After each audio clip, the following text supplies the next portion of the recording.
Deal leader. The leader ವಿಶೇಷ ಕಾರ್ಯಕ್ರಮಕ್ಕೆ ಮತ್ತೆ ಸ್ವಾಗತ. ಇಷ್ಟು ದಿನದ ಬದುಕೆ ಬೇರೆ ನಿಮ್ದು. ಹೌದು, ಶ್ರೀಮಂತ ಇದ್ದಾರೆ, ಬಾರ್ನ್ ಅಂಡ್ ಬಾಟಪ್, ತುಂಬಾ ರಿಚ್ ಫ್ಯಾಮಿಲಿ, ಕೋಟಿ ಕೋಟಿಗೆ ವಾಳ್ತಾರೆ, ಜೊತೆಗೆ ಲಾಯರ್, ಏನ್ ಬೇಕಾದ್ರೂ ಹೋರಾಡ್ತಾರೆ, ಯಾವುದೇ ವಿಚಾರದ ಬಗ್ಗೆ ಧ್ವನಿ ಎತ್ತುತ್ತಾರೆ. ಹಂಗೆಲ್ಲ ಇದ್ದವರು ಸಡನ್ ಆಗಿ ಒಂದು ಮನೆಯಲ್ಲಿ ಬಂದಿ ತರ ಇರ್ತೀರಿ, ಬಿಗ್ ಬಾಸ್ ಮನೆಯಲ್ಲಿ. ಆದ್ರೆ ಅದರಿಂದ ಆಚೆ ಬರೋಷ್ಟ್ರಲ್ಲಿ ಹೀರೋ ಆಗಿ ಬರ್ತೀರಿ. ಏನ್ ಹೇಳ್ತೀರಿ? ಇಲ್ಲ ಮೇಡಮ್, ನಮ್ಗೆ ಗೊತ್ತಿರ್ಲಿಲ್ಲ, ನಾನೇನು ಆಸೆ ಇಟ್ಕೊಂಡು ಹೋಗಿರ್ಲಿಲ್ಲ. ಯಾಕಂದ್ರೆ ಅದು ಪ್ರಾಮಾಣಿಕವಾಗಿ ಒಂದು ಕಳೆದ 3 ವರ್ಷದಿಂದ ನಮ್ಮನ್ನ ಕರಿತಾ ಇದ್ರು. ಪರಮ್ ಅಂತ ಇದ್ರು ಮುಂಚೆ ಡೈರೆಕ್ಟರ್, ಅವರು ಕೂಡ ನಂಗೆ ಅಪ್ರೋಚ್ ಮಾಡಿದ್ರು.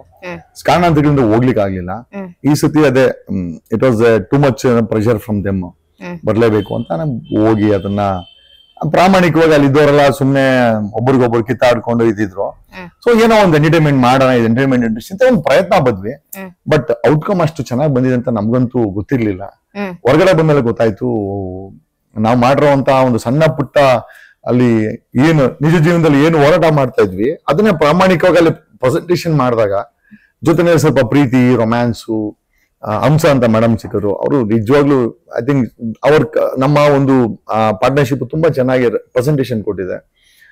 ಐ ಥಿಂಕ್ ಒಂದು ಪ್ರೀತಿ ಬಗ್ಗೆನೇ ಆಗಿರ್ಬೋದು, ಒಂದು ಕಪಲ್ಸ್ ಬಗ್ಗೆನೇ ಆಗಿರ್ಬೋದು, ಆಮೇಲೆ ಪ್ರಾಮಾಣಿಕತೆ ಬಗ್ಗೆ ಆಗಿರ್ಬೋದು, ಒಂದು ಲೀಡರ್ಶಿಪ್ ಬಗ್ಗೆ ಆಗಿರ್ಬೋದು, ಮತ್ತೆ ಒಂದು ಬಿಗ್ ಬಾಸ್ ನ ಕಾರ್ಯಕ್ರಮದಲ್ಲಿ ನೀವು ಯಾವ ರೀತಿ ಪ್ರಾಮಾಣಿಕವಾಗಿದ್ದು ನಿಮ್ಮಲ್ಲಿ ನೀವಾಗಿದ್ರೆ ಯಾವ ರೀತಿ ಹೈಲೈಟ್ ಆಗ್ತೀನಿ ಅನ್ನೋದು ಕೂಡ ಐ ಥಿಂಕ್ ಎವ್ರಿಥಿಂಗ್ ನಾನು ಒಂದು ಎಕ್ಸಾಂಪಲ್ ಅಂತ ಹೇಳ್ಬೋದು ಮೇಡಮ್. ಸರ್, ಜನರಲಿ ಒಂದು ಚರ್ಚೆ ಆಗತ್ತೆ, ಕಾಂಟ್ರವರ್ಸಿ ಮಾಡಿದವ್ರನ್ನೇ ಬಿಗ್ ಬಾಸ್ ಅವರು ಚೂಸ್ ಮಾಡೋದು ಅಂತ. ಅದಕ್ಕೋಸ್ಕರ ಕಾಂಟ್ರವರ್ಸಿ ಮಾಡ್ತಿದ್ರ ಲಾಯರ್ ಜಗದೀಶ್ ಅವರು? ಇಲ್ಲ ಮೇಡಮ್, ಆತರ ಏನಿಲ್ಲ ಮೇಡಮ್. ಕಾಂಟ್ರವರ್ಸಿ ಎಲ್ಲ ಆಗುತ್ತೆ, ಸತ್ಯ ಕೇಳಿದ ಕಾಂಟ್ರವರ್ಸಿ ಎಲ್ಲ ಆಗುತ್ತೆ. ಸತ್ಯದ ಅನ್ವೇಷಣೆ. ಈಗ ಮಹಾತ್ಮ ಗಾಂಧೀಜಿಯವರು ತಮ್ಮ ಜೀವನ ಚರಿತ್ರೆ ಮೈ ಎಕ್ಸ್ಪೆರಿಮೆಂಟ್ ದ ಟ್ರೂತ್ ಅಂತಾರೆ ಮೇಡಮ್. ನಮ್ಮ ಇಮ್ಯಾಜಿನೇಷನ್ಗೂ ದೂರ ಇದೆ ಅದು. ಅಂದ್ರೆ ಸತ್ಯವನ್ನ ಎಕ್ಸ್ಪೆರಿಮೆಂಟ್ ಮಾಡ್ತೀನಿ ಅಂತ ಗಾಂಧೀಜಿ ಹೇಳ್ಬೇಕಾದ್ರೆ ಸಮಾಜದಲ್ಲಿ ನಾನೊಂದು ಧ್ವನಿ ಆಗ್ತೀನಿ ಅಂತ ನಾನು ಹೇಳಿದ್ರೆ ಅದನ್ನ ಕಾಂಟ್ರವರ್ಸಿ ಅಂತ ಯಾಕೆ ಅನ್ಕೊಂತೀರಾ? ಐ ಆಮ್ ಯುವರ್ ವಾಯ್ಸ್ ಅಂತ ಅನ್ಕೊಡಿ. ಪ್ರತಿಯೊಬ್ಬ ನಾಗರಿಕನು, ಒಬ್ಬ ಪೊಲೀಸು ಭ್ರಷ್ಟಾಚಾರ ಮಾಡಿದಾಗ, ನಾನು ಪ್ರಶ್ನೆ ಮಾಡಿದಾಗ ಅದನ್ನ ಟಿವಿನಲ್ಲಿ ನೋಡುವಂತ ಅಥವಾ ಮಾಧ್ಯಮದಲ್ಲಿ ನೋಡುವಂತವ್ರು, ಡಿಜಿಟಲ್ ನೋಡಿ ಅಂತವ್ರು ಒಂದ್ ಅನ್ಕೊಂತಾರೆ, ನನ್ ಜೊತೆನೆ ಇದಾಗಿತ್ತು, ನಾನು ಪ್ರಶ್ನೆ ಮಾಡ್ಬೇಕಾಗಿತ್ತು, ಆದ್ರೆ ನನ್ನ ಹೆಂಡತಿ ಮಕ್ಳಿದಾರೆ, ಆದ್ರೆ ಜಗದೀಶ್ ಮಾಡ್ತಾ ಇದ್ದಾನೆ, ನಮ್ಗೆಲ್ಲರೂ ಬರೋವಾಗ ಮಾಡ್ತಾ ಇದ್ದಾನೆ, ಗುಡ್ ನೋಡೆ ಅಂತೇಳಿ ಮಕ್ಕಳಿಗೆ ನೋಡಿ ಈ ತರ ಪ್ರಶ್ನೆ ಮಾಡ್ಬೇಕು ಅಂತ ಅಟ್ಲೀಸ್ಟ್ ಒಂದು ಮನೆಯಲ್ಲಿ ಡಿಸ್ಕಷನ್ ಆದ್ರೆ ನಾನ್ ಮಾಡಿದಂತ ಹೋರಾಟ ಅಥವಾ ನೀವ್ ಹೇಳ್ದಂಗೆ ಕಾಂಟ್ರವರ್ಸಿ ನಿಜವಾಗ್ಲೂ ಆ ಕಾಂಟ್ರವರ್ಸಿ ಪದೇ ಪದೇ ಆಗ್ಲಿ ಅಂತ ನಾನು ಅನ್ಕೊಂತೀನಿ ಮೇಡಮ್. ಓಕೆ, ಈಗ ಸರ್ ಈಗ ಹೆಂಗಾಗತ್ತೆ ಅಂತ ಅಂದ್ರೆ, ಒಂದ್ ಕಡೆ ಇಲ್ಲಿ ನಿಮ್ಮ ಪರ್ಸನಲ್ ಲೈಫ್ ಬೇರೆ ತರನೇ ಇರುತ್ತೆ, ಎಲ್ಲೋ ಒಂದು ಕಡೆ ಸೋಷಿಯಲ್ ಮೀಡಿಯಾ ಹೌದು ಇವತ್ತು ಪ್ರಪಂಚ ಪೂರ್ತಿ ತಲುಪುತ್ತೆ. ಎಲ್ಲೋ ಒಂದು ಸಣ್ಣ ವಿಡಿಯೋ ಹಾಕಿದ್ರೆ ಮಿಲಿಯನ್ ಗಟ್ಲೆ ನಮ್ದೊಂದು ಪೇಜ್ ಅಲ್ಲೇ ರೀಚ್ ಆಗುತ್ತೆ. ಬಟ್ ಸ್ಟಿಲ್ ಒಂದು ಚಾನೆಲ್ ಅಂತ ಹೋಗಿ ಇಡೀ ಪ್ರಪಂಚಕ್ಕೆ ಮನೆ ಮಾತಾಗ್ತೀರಿ. ಅಲ್ಲಿ ಬೇರೆ ಬೇರೆ ವರ್ಷನ್ ಮಗು ತರ ಕಾಣಿಸ್ತೀರಿ, ಹೋರಾಟ ಮಾಡ್ಬೇಕಾಗಿದ್ ಕಡೆ ಹೋರಾಟ ಮಾಡ್ತೀರಿ, ಜಗಳ ಮಾಡ್ತೀರಿ, ಎಲ್ಲಾ ಮಾಡ್ತೀರಿ. ನೀವೇ ಹೇಳ್ದಂಗೆ ರೊಮ್ಯಾನ್ಸ್ ಮತ್ತಷ್ಟು ಎಲ್ಲದ್ರದ್ದು ಒಂದು ಮಿಕ್ಸ್ಡ್ ಎಮೋಷನ್ಸ್ ನ ಅಲ್ಲಿ ತೋರಿಸ್ತೀರಿ. ಹೆಂಗಿತ್ತದು? ನನಗೆ ಗೊತ್ತಿಲ್ಲ ಮೇಡಮ್, ಯಾಕಂದ್ರೆ ಜನ ಹೋರಾಟ ಮಾಡಿದ ಬೆಳಗ್ಗೆ ನೋಡ್ತಾ ಇದ್ರು, ಅದು ಗೊತ್ತಾಗ್ತಿರ್ಲಿಲ್ಲ. 24 hours ನಮ್ಮ ಮೇಲೆ 75 ಕ್ಯಾಮ್ರಾಗಳು, ಒಂದು 700 ಜನ, ಒಂದು 25 ಕೋಟಿ ವ್ಯೂವರ್ಸ್ ನೋಡಿದಾಗ ಅದು ಎಷ್ಟು ಚೆನ್ನಾಗಿ ಕಾಣಿಸುತ್ತೆ ಅಂತ ನನಗೂ ಕೂಡ ಆಶ್ಚರ್ಯ ಆಯ್ತು. ಐ ಥಿಂಕ್ ನಾನು ಬಿಗ್ ಬಾಸ್ಗೆ ಥ್ಯಾಂಕ್ಸ್ ಹೇಳ್ಬೇಕು. ನಮ್ಮಲ್ಲಿರುವಂತ ಆ ಪ್ರತಿಭೆಯನ್ನ, ಅಥವಾ ನೀವ್ ಹೇಳೋದಂಗೆ ಮಗುನೋ ಅಥವಾ ಇನ್ನೋಸೆನ್ಸ್ ಗೊತ್ತಿಲ್ಲ, ಅಥವಾ ಒಬ್ಬ ಲವರ್ ಬಾಯ್ ಅಥವಾ ಒಬ್ಬ ಪ್ರೊಟೆಕ್ಟರ್, ಒಬ್ಬ ಪ್ಯಾಸಿಫೈಯರ್, ಐಶ್ವರ್ಯ ವಿಚಾರ ಬಂದಾಗ ತಂದೆ ತಾಯಿ ಇಲ್ಲ ಅಂತ ಪ್ಯಾಸಿಫೈ ಮಾಡುವಂತ ಎಮೋಷನ್ಸ್ ನನಗೂ ಕೂಡ ಅದು ನೋಡುವ ಕಣ್ಣಲ್ಲಿ ನೀರು ಬಂತು.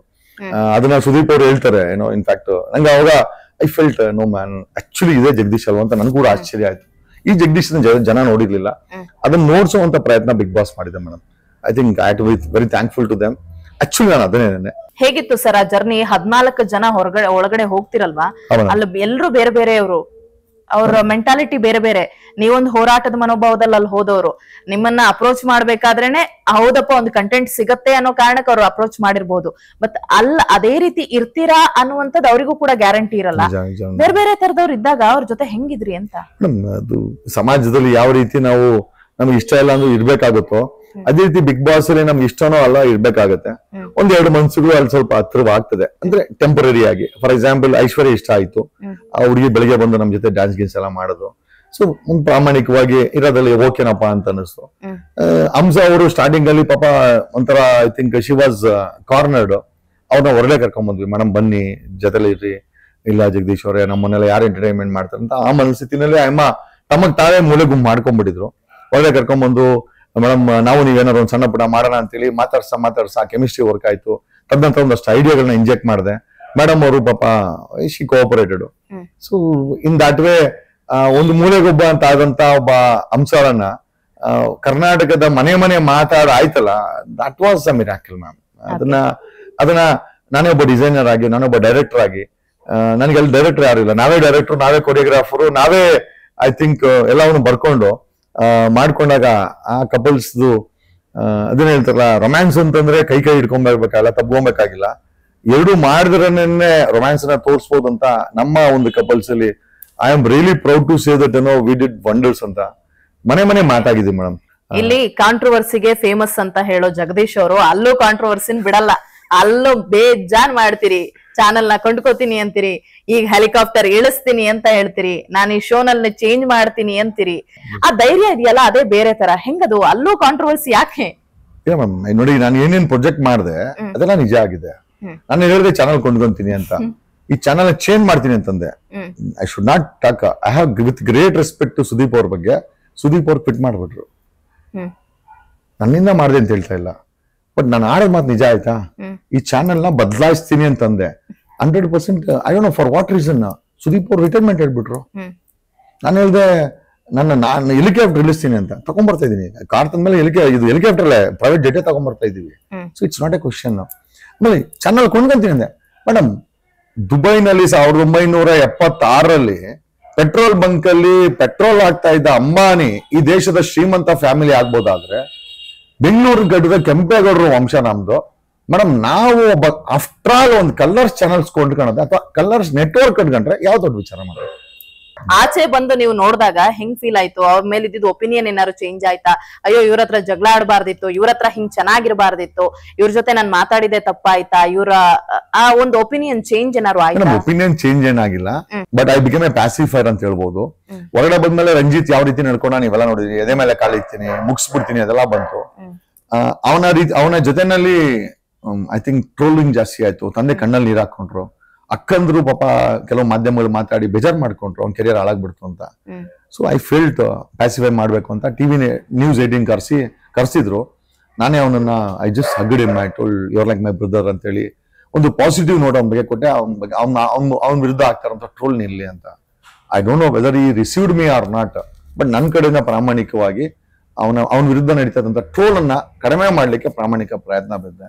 ನೀವೇ ಹೇಳ್ತಿದ್ರಿ ಈಗ ಸುದೀಪ್ ಅವರು, ನಾನು ಹೇಳಿದೊಂದು ಮಾತು ನಿಜ ಆಗ್ತಾ ಇದೆ, ಸುದೀಪ್ ಅವರು ಇದನ್ನ ಕ್ವಿಟ್ ಮಾಡ್ತಾ ಇದ್ದಾರೆ ಈ ಶೋನ ಅಂತ. ಅವರೇ ಅಫಿಷಿಯಲ್ ಆಗಿ ಒಂದು ಸ್ಟೇಟ್ಮೆಂಟ್ ಅನ್ನ ಕೊಡ್ತಾರೆ.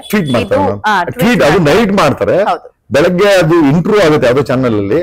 ಯಾಕೆ ನೈಟ್ ಮಾಡಿದೆ ಅಂತ ಕೇಳಿದಾಗ ನಂದು ಮನಸ್ಥಿತಿ ಸರಿ ಇಲ್ಲ, ಮನಸ್ಥಿತಿ ಮತ್ತೆ ಚೇಂಜ್ ಆಗ್ಬಿಟ್ರೆ ಯಾಕೆ ಅಂತ ಹೇಳಿ ಅದಕ್ಕೆ ರಾತ್ರಿ retirement. That's what I heard. ನಿಜ ಅಲ್ವಾ? ಅದು ಆ ಒಂದು ಟ್ವೀಟ್ ಮಾಡ್ತಾರೆ ಅಂದ್ರೆ ನೆಕ್ಸ್ಟ್ ಎಪಿಸೋಡ್ ಗಳಿಂದ, ನೆಕ್ಸ್ಟ್ ಸೀಸನ್ ಗಳಿಂದ ನಾನು ಭಾಗ ಆಗಿರೋದಿಲ್ಲ ಅಂತ ಹೇಳಿ. ಯಾರನ್ನಾದ್ರೂ ಊಹೆ ಮಾಡ್ಕೊಳಕ್ ಸಾಧ್ಯ ಇದೆಯಾ ಸರ್? ಯಾಕಂದ್ರೆ ಬಿಗ್ ಬಾಸ್ ಅಂತ ಬಂದ ತಕ್ಷಣನೇ ನಮ್ ಕಣ್ಣಿಗೆ ಯಾರೋ ಆ ಬಿಗ್ ಬಾಸ್ ಧ್ವನಿಯಲ್ಲಿ ಕೇಳಿಸೋಂತವ್ರೋ ಅಥವಾ ಅಲ್ಲಿ ಬರುವಂತಹ ಕಂಟೆಸ್ಟೆಂಟ್ ಗಳು ಇವ್ರು ಯಾರು ಕಾಣಿಸೋದೇ ಇಲ್ಲ. ಕಲರ್ಸ್ ಕನ್ನಡ ಅಂತ ಕಾಣಿಸೋದಿಲ್ಲ, ಬಿಗ್ ಬಾಸ್ ಅಂದ್ರೆ ಸುದೀಪ್ ಅಂತ ಕಾಣಿಸ್ತಾರೆ. ಸೊ ಅಂತವ್ರು ನೆಕ್ಸ್ಟ್ ಸೀಸನ್ ಇಂದ ಇರೋದೇ ಇಲ್ಲ ಅಂತ ಹೇಳಿದ್ರೆ ಅದನ್ನ ಊಹೆ ಮಾಡ್ಕೊಳ್ಳೋದೇ ಕಷ್ಟ. ಅಂತದ್ರಲ್ಲಿ ಯಾರು ಬರಬಹುದು ಅನ್ನುವಂತ ಒಂದಷ್ಟು ಪ್ರಶ್ನೆ ಅದು ಈ ಬಾರಿ ಕೂಡ ಒಂದಷ್ಟು ಚರ್ಚೆ ಆಗ್ತಾ ಇತ್ತು. ಬಟ್ ಅಲ್ಲಿಗೆ ಒಂದು ಫುಲ್ ಸ್ಟಾಪ್ ಬಿದ್ದಿತ್ತು. ಈಗ ನೆಕ್ಸ್ಟ್ ಏನ್ ಆಗ್ಬಹುದು? ನಿಮ್ ಪ್ರಕಾರ ಯಾರು ಬಂದ್ರೆ ಚೆನ್ನಾಗಿರತ್ತೆ? ಅಥವಾ ಸುದೀಪ್ ಅವ್ರ ಸ್ಥಾನ ತುಂಬೋಕ್ ಸಾಧ್ಯ ಇದೆಯಾ? ಮೇಡಮ್ ಒಂದೊಂದು ಸ್ಪಷ್ಟವಾಗಿ ಹೇಳ್ತೀನಿ. ಸುದೀಪ್ ಅವ್ರ ಇಂಟ್ರೂ ನಾನು ಕೇಳಿದೆ, ಯಾರೋ ಇಂಟ್ರೂ ಮಾಡ್ಬೇಕಾದ್ರೆ ಅವ್ರು ಹೇಳ್ತಾರೆ ಸರ್ ನೀವು ಹೋದ್ರೆ ಯಾರು ಮಾಡಕ್ಕಾಗತ್ತೆ ಅಂತ. ಆಮೇಲೆ ಯಾರು ಸರ್ ಮುಂದೆ ಅಂತ ಇದೇ ಪ್ರಶ್ನೆನ ಸುದೀಪ್ ಕೇಳ್ತಾರೆ. ಸುದೀಪ್ ಅವರು ಅವ್ರದೇ ಆದ ರೀತಿಯಲ್ಲಿ ಉತ್ತರ ಕೊಡ್ತಾರೆ. ನೋಡಪ್ಪ ನನಗೊಂದು 11 ವರ್ಷ ಕೊಟ್ರು, ಒಂದು ಬುರ್ಜ್ ಖಲೀಫಾ ಕಟ್ಟಿದೆ, ಪಕ್ಕದ ಒಂದು ಸೈಟ್ ಖಾಲಿ ಇದೆ, ಅದಕ್ಕಿಂತ ಎತ್ತರವಾದ ವಿಭಿನ್ನವಾದಂತ ಒಂದು ಆಕಾರವನ್ನ ಕಟ್ಟಬಾರ್ದು ಅಂತೇನಿಲ್ವಲ್ಲ, ಚೆನ್ನಾಗಿ ಕಟ್ಟಬಾರ್ದು ಅಂತೇನಿಲ್ಲ. ಬಟ್ ಹಂಗನ್ ಮಾತಿಗೆ ನಾನೇನು ವೇಸ್ಟ್ ಅಂತೂ ಅಲ್ಲ. ನನಗೆ ಕೊಟ್ಟಂತ ಸಮಯದಲ್ಲಿ ನನಗೆ ಕೊಟ್ಟಂತ ಪೀಠ ಬುರ್ಜ್ ಖಲೀಫಾ ಕಟ್ಟಿದ್ದೀನಿ. ಇದು ಇಂಟ್ರೂ ತೆಗೆದು ಇದೇ ವರ್ಡ್ಸ್ ಇದೆ. ನಾಳೆ ದಿವಸ ಇದಕ್ಕಿಂತ ದೊಡ್ಡ ಕಟ್ಟಿದ್ರೆ ನಾನು ಅಪ್ರಿಶಿಯೇಟ್ ಮಾಡ್ತೀನಿ. ಐ ಆಲ್ವೇಸ್ ಅಪ್ರಿಶಿಯೇಟ್ ಎಮ್ಮ. ಅಂದ್ರೆ ಸುದೀಪ್ ಅವ್ರು ಹೇಳ್ತಾ ಇದ್ರು ನನಗಿಂತ ವಿಭಿನ್ನವಾಗಿ ಚೆನ್ನಾಗಿ ನಡ್ಸ್ಕೊಡುವಂತ ವ್ಯಕ್ತಿಗಳು ಬರ್ಬಹುದು, ಸಾಧ್ಯತೆ ಇದೆ. ರಿಸೀವ್ ಮಾಡ್ಕೊಂಡು ನೀವು ರೆಡಿ ಇರಿ. ಬಟ್ ಹಂಗನ್ ಮಾತಿಗೆ ನಾನು ಚೆನ್ನಾಗಿ ಮಾಡಿಲ್ಲ ಅಂತಲ್ಲ, ನಾನು ಒಂದು ವಿಭಿನ್ನವಾದಂತ ಹೋಸ್ಟಿಂಗ್ ಮಾಡಿದ್ದೀನಿ, ನನಗೆ ಅಪ್ರಿಸಿಯೇಷನ್ ಕೊಟ್ಟಿದ್ರ, ನನಗಿಂತ ಯಾರು ಬರಲ್ಲ ಅಂತ ನಾನು ಅದು ಪರಮಾವಧಿ ನಾನು ಹೇಳಕ್ ಹೋಗಲ್ಲ ಅಂತಂದ್ರು. Madam I think Sudeep has answered your question. ನಿಮ್ ಕ್ವಶನ್ಗೆ ಸುದೀಪ್ ಸರ್ ಕೊಟ್ಬಿಟ್ಟಿದ್ದಾರೆ ಉತ್ತರ. ಸುದೀಪ್ ಸರ್ ಪರವಾಗಿ ನೀವು ಅದೇ ಆನ್ಸರ್ ನ ಕೊಡ್ತಾ ಇದ್ದೀರಿ ಸರ್. ಟೋಟಲ್ ಆಗಿ ಬಿಗ್ ಬಾಸ್ ಫ್ಯೂಚರ್ಗೆ ಸಾಧ್ಯವಾದ್ರೆ ನಾನೇ ಹೋಸ್ಟ್ ಮಾಡ್ತೀನಿ ಮೇಡಮ್. ಸೊ ಒಂದಲ್ಲ ಒಂದ್ ರೀತಿಯಲ್ಲಿ ದೊಡ್ಡ ದೊಡ್ಡ ಕನಸುಗಳನ್ನ ಕಟ್ಕೊಳ್ಬೇಕು, ಕನಸುಗಳನ್ನ ಬೆನ್ನತ್ಕೊಂಡು ಹೋಗ್ಬೇಕು ಅಂತ ಹೇಳೋ ಜಗದೀಶ್ ಅವರು ಫ್ಯೂಚರ್ ಅಲ್ಲಿ ಸಿಎಂ ಆಗ್ತಾರಾ, PM ಆಗ್ತಾರಾ, ಅಥವಾ ಬಿಗ್ ಬಾಸ್ ನ ಹೋಸ್ಟ್ ಮಾಡೋದ್ರಲ್ಲಿ ಕಾಲ ಕಳೀತಾರಾ, ಅಥವಾ ಬೇರೆ ಬೇರೆ ಹೇಳ್ತಿದಾರಲ್ಲ ಅವರೇ ದೊಡ್ಡ ದೊಡ್ಡ ಸೆಟಲ್ಮೆಂಟ್ ಮಾಡ್ಕೊಂಡು ಮನೆ ಮುಂದೆ ಕಾನ್ವಾಯ್ ಹೆಂಗ್ ನಿಲ್ತಿರತ್ತೆ ಅಂತ ಅಂದ್ರೆ 10 ತಾರ್ ಆದ್ರೂ ಸರಿ, BMW ಆದ್ರೂ ಸರಿ, ಎಲ್ಲವನ್ನ ನಿಲ್ಲಿಸ್ಕೊಂಡು CM ಗಿಂತ ದೊಡ್ಡ ರೇಂಜ್ ಅಲ್ಲಿ ಇರ್ತೀನಿ ಅಂತ ಹೇಳಿ ಹಂಗಾಗ್ತಾರ, ಎಲ್ಲವನ್ನ ನೋಡೋಣ. ಓಕೆ, ಧನ್ಯವಾದಗಳು ಸರ್. ಇದಾಗಿತ್ತು ಇವತ್ತಿನ ದ ಲೀಡರ್ ವಿಶೇಷ ಕಾರ್ಯಕ್ರಮ. ಇದೇ ರೀತಿ ಮತ್ತಷ್ಟು ಸಾಧಕರ ಪರಿಚಯವನ್ನ ನಿಮ್ಗೆ ಮಾಡ್ಕೊಡ್ತೇವೆ. ನೋಡ್ತಾ ಇರಿ BN TV, ಇದು ನಿಮ್ಮ ಧ್ವನಿ.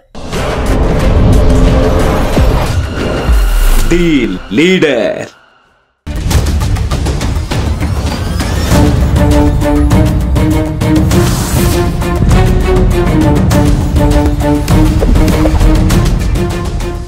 BN TV, ಇದು ನಿಮ್ಮ ಧ್ವನಿ.